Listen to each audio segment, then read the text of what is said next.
Options trading versus futures trading, ये हमारा series का सेकंड वीडियो है दोस्तों, जिसमें हम लोग देखने वाले हैं कि फ्यूचर्स ट्रेडिंग या फिर ऑप्शंस ट्रेडिंग क्या डिफरेंस है इन दोनों में, और आपके लिए एज अ पर्सन कौन सा सबसे ज्यादा यूजफुल होने वाला है। तो चलिए शुरू करते हैं।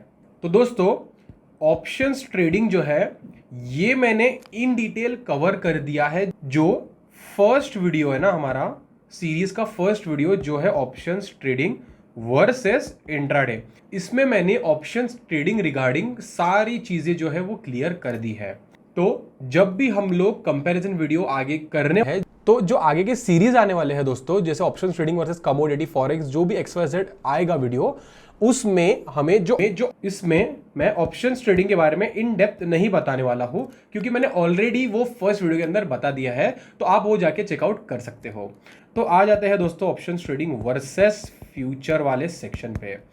तो सबसे पहले तो हम लोग ये ध्यान रखेंगे, ये जो दोनों है ना, ये दोनों भी डेरिवेटिव्स में आते हैं। ठीक है, डेरिवेटिव्स में आते हैं मतलब ये किसी असेट से, ठीक है, ये दोनों किसी असेट से डिराइव होते हैं।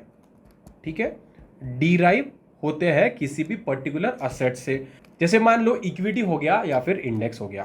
अब ये तो आपको समझ में आ गया। अब इन दोनों की जो है ना वो डेफिनेशन क्या है, क्या मतलब है ऑप्शंस और फ्यूचर्स का, आपको ऑप्शंस तो समझ में आ गया। हमें यहाँ पे ऑप्शन मिल जाता है कि हमें ये जो ऑप्शंस है ना, जैसे कॉल हो या पुट हो, डिटरमाइन प्राइस पे बेचना है या फिर नहीं बेचना है। वेयर एज फ्यूचर जो है ना, वेयर एज फ्यूचर जो है, ये आपको नाम से ही समझ में आ गया होगा। जैसे मान लो निफ्टी को लेके आप ना बुलिश हो, निफ्टी की अभी फिलहाल प्राइस चल रही है 22,000।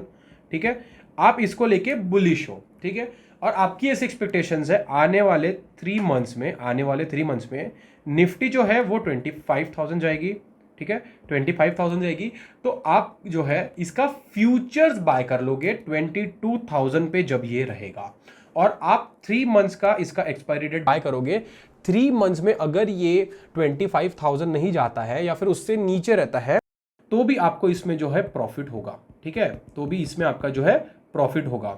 वेयर एज अगर आप इसमें कॉल जो है वो बाय करते हो, इसमें अगर ये 25,000 के ऊपर क्लोजिंग देता है कॉल ऑप्शन, जो ऑप्शन बायर बाय करता है, तो ही आपको इसमें प्रॉफिट होगा, नहीं तो आपका जो प्रीमियम है ये पूरा लॉस में कन्वर्ट हो जाएगा। फ्यूचर ट्रेडिंग के पर्सपेक्टिव से भी देख लिए, अब ऑप्शन सेलिंग के पर्सपेक्टिव से समझते हैं। 25,000 का जो है पुट हम लोग जो है यहाँ पे सेल करेंगे।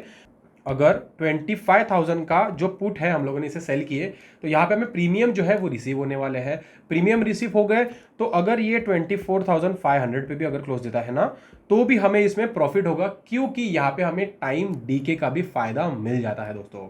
तो यहाँ पे आप लोग समझ ही गए होंगे कि ऑप्शंस में ऑप्शन बाइंग अच्छी है या ऑप्शन राइटिंग अच्छी है। अगर ऐसी सिचुएशन हम लोग ट्रेड करते हैं तो, या फिर इन्वेस्ट करते हैं तो, और फ्यूचर ट्रेडिंग के अंदर कौन सा सिचुएशन बेटर है, आपको ये समझ में आया होगा। तो ये हो गया इसका बेसिक मीनिंग। अब हम लोग आ जाते हैं रिस्क पे। ये दोनों भी ना रिस्क पे, तो ये दोनों भी हाईली रिस्की है दोस्तों, ये दोनों भी हाईली रिस्की है।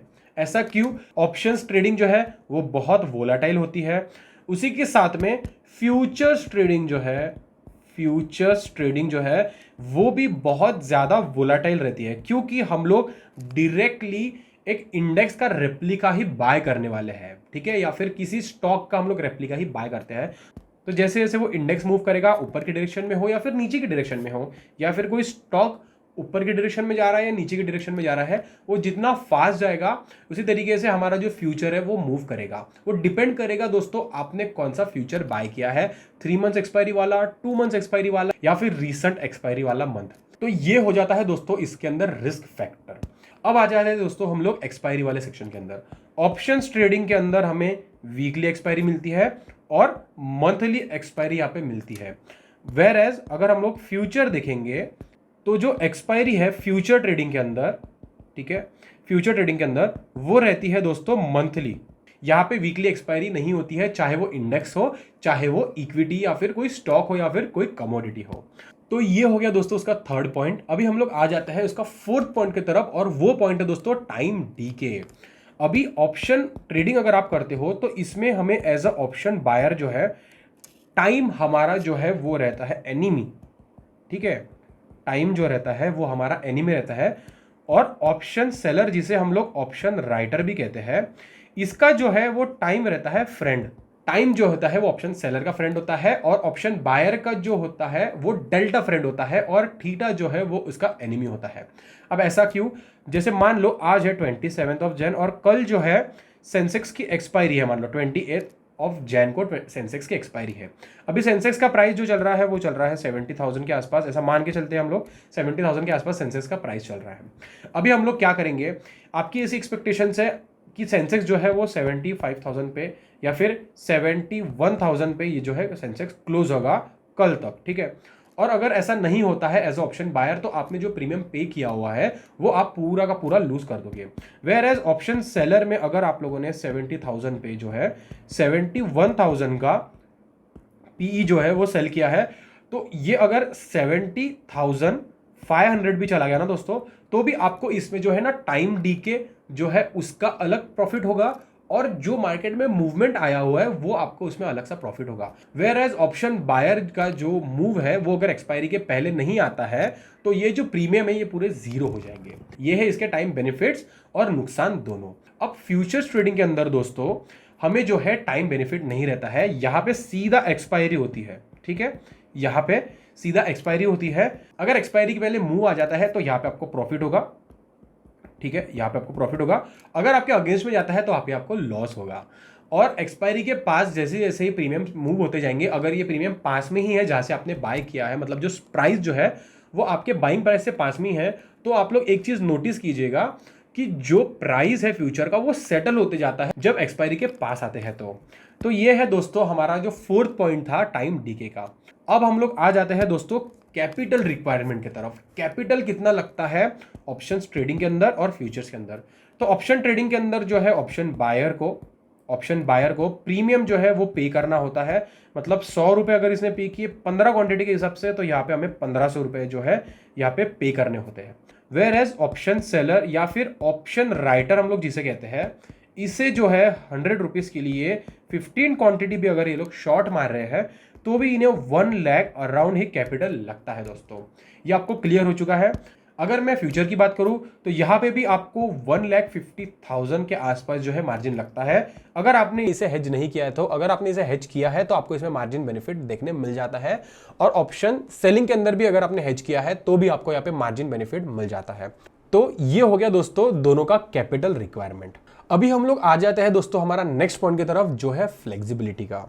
एज एन ऑप्शन बायर और एज एन ऑप्शन सेलर आपको ऑप्शन सेलर में ज्यादा फ्लेक्सिबिलिटी देखने मिल जाती है as compare to option buyer. इसके पीछे का रीजन जो है दोस्तों ये है कि अगर आपने कोई ऑप्शन सेल किया हुआ है तो यहां पे आपको 3 बेनिफिट्स यहां पे मिलते हैं। पहला बेनिफिट जो रहता है वो रहता है टाइम का, जिसे हम लोग थीटा डीके कहते हैं। सेकंड बेनिफिट जो रहता है दोस्तों, अगर मार्केट साइडवेज भी चली जाती है तो भी यहां पे आपको जो है प्रीमियम रिसीव होगा। थर्ड बेनिफिट जो है दोस्तों इसमें ये रहने वाला है, अगर आपने कोई प्रीमियम जो है आउट ऑफ द मनी का यहाँ पे सेल किया हुआ है, तो अगर मार्केट यहां से साइडवेज भी चली जाती है, अगर वो प्राइस एट द मनी पे भी क्लोज हो जाती है, तो भी आपको इसमें जो है प्रॉफिट पूरा मिलने वाला है। बट अगर आप एज ए ऑप्शन बायर इसे ट्रेड एग्जीक्यूट करते हो, तो आपका जो प्राइस आपने बाय किया हुआ है, अगर एट द मनी के ऊपर उसने क्लोजिंग नहीं दी, आपने जो स्ट्राइक प्राइस बाय किया हुआ है उसके ऊपर अगर क्लोजिंग नहीं दी, तो आपका जो प्रीमियम है वो जीरो हो जाएगा। तो ये इसका बेसिक सा फंडा है। वेयरएज हम लोग फ्यूचर के अंदर देखेंगे तो यहाँ पे फ्लेक्सिबिलिटी सिर्फ एक चीज की होती है, वो रहती है दोस्तों एक्सपायरी, ठीक है, और दूसरा जो है दोस्तों ट्रेंड, ठीक है। फ्यूचर्स ट्रेडिंग वो लोग करते हैं जिन्हें ट्रेंड राइड करना पसंद है। अगर आपको ट्रेंड क्या होने वाला है ये अगर आपको पता है, आपको इसकी नॉलेज है, आपने इसकी थरो स्टडी की है, तो आपके लिए जो है फ्यूचर्स ट्रेडिंग बहुत बेनिफिशियल हो सकती है। लेकिन अगर हम लोग चार्जेस के सेक्शन में आ जाए दोस्तों, तो फ्यूचर ट्रेडिंग है ना, इसमें हमें 4 टाइम्स ज्यादा मार्जिन लगता है एज कंपेयर टू ऑप्शंस। तो इसीलिए बहुत से लोग जो है फ्यूचर्स ट्रेडिंग को अवॉइड करते हैं और ऑप्शन सेलिंग करते हैं अगर उनका व्यू ट्रेंडिंग रहा तो भी। तो ये थे दोस्तों कुछ पॉइंट्स फ्यूचर्स ट्रेडिंग और ऑप्शंस ट्रेडिंग के लिए। आई होप आपको ये पॉइंट्स क्लियर हो चुके होंगे फ्यूचर्स ट्रेडिंग रिगार्डिंग और ऑप्शंस ट्रेडिंग रिगार्डिंग।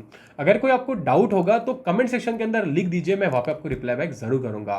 अगर आपको वीडियो इन्फॉर्मेटिव लगी होगी तो प्लीज वीडियो को लाइक कर दीजिए, चैनल को सब्सक्राइब कर दीजिए ऐसे यूजफुल कंटेंट्स के लिए। मिलता हूं आपको अगले वीडियो में, अभी के लिए इतने फ्रेंड्स, थैंक यू।